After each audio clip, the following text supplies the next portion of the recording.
La polémique a agité un peu le monde politique français. À gauche, Jean-Luc Mélenchon l'a qualifié de grossièrement anglophile. À droite, Marine Le Pen évoquait un pays qui a tourné le dos aux Français.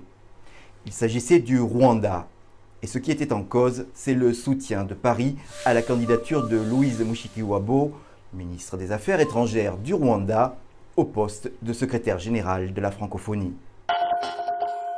Finalement, Louise Mushikiwabo a bien été élue à la tête de l'organisation de la francophonie le 12 octobre dernier. Mais à vrai dire, qu'en est-il de ses reproches concernant la mauvaise situation faite à la langue française au Rwanda? Le français est arrivé dans le pays avec la colonisation belge à la fin du 19e siècle, avec ses écoles et ses églises. Mais contrairement à beaucoup de pays africains, le Rwanda dispose d'une langue nationale autochtone qui unit les diverses populations, le Kinyarwanda. Ainsi, n'étant pas nécessaire à la vie de tous les jours, la maîtrise du français est toujours restée limitée aux personnes ayant accès à l'éducation, à une élite. Au final, le nombre de francophones demeure modeste, aujourd'hui selon les enquêtes et les critères retenus, entre 5 et 10% des 12 millions d'habitants. La crainte pour la francophonie au Rwanda est largement liée à la politique et aux événements des 30 dernières années. Après le génocide de 1994, une grande part de l'élite francophone, liée au pouvoir génocidaire, part en exil. Et les nouveaux dirigeants, issus du mouvement FPR, sont largement anglophones. Symboliquement, le nouveau président, Paul Kagame, ne s'exprime qu'en anglais ou Kinyarwanda. En outre, les relations entre Paris et Kigali ont alterné entre le mauvais et l'exécrable. C'est ce que plaide la nouvelle secrétaire générale après son élection.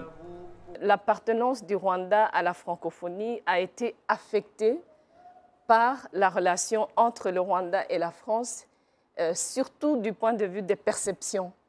Nous avons, pendant un certain moment, reculé dans notre implication dans les organisations régionales et internationales. Et la tentation, c'était toujours d'interpréter ça par rapport à la France. La francophonie et le Rwanda, on est membres fondateurs. Le français est au-delà de la langue rwandaise, notre langue maternelle, le Kinyarwanda. C'est la langue étrangère la plus parlée. Mais les perceptions, des fois, sont difficiles à enrayer. Pourtant, le gouvernement Kagame a pris une série de mesures bien concrètes. Exemple, en 1996, l'anglais devient langue officielle. En 2009, il devient une langue d'enseignement au détriment du français et le pays rejoint le Commonwealth. En 2017, enfin, une quatrième langue est devenue officielle, le Kiswahili, parlé dans toute l'Afrique de l'Est. Mais le Rwanda n'a jamais remis en cause son appartenance à l'organisation de la francophonie. Et pour le président, il ne faut y voir que du pragmatisme économique.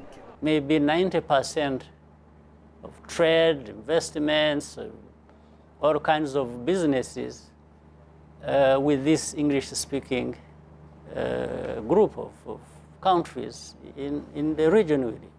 So realistically, what would be the reason of not embracing that as well, without having to leave or discard what you've been having, like when our people have been speaking French and have been a part of Francophonie and so on, we didn't have to abandon it, and we've never abandoned it. So whoever would even want to level an accusation on that basis is just mistaken. Avec le réchauffement des relations entre la France et le Rwanda ces derniers mois, il semble que l'enseignement de la langue française revient en faveur dans le pays. Mais avec une si faible proportion de locuteurs, et si les échanges économiques se font en anglais, combien de temps va demeurer encore l'intérêt de la population pour le français? Donnons quelques chiffres, peut-être annonciateurs du nouveau monde.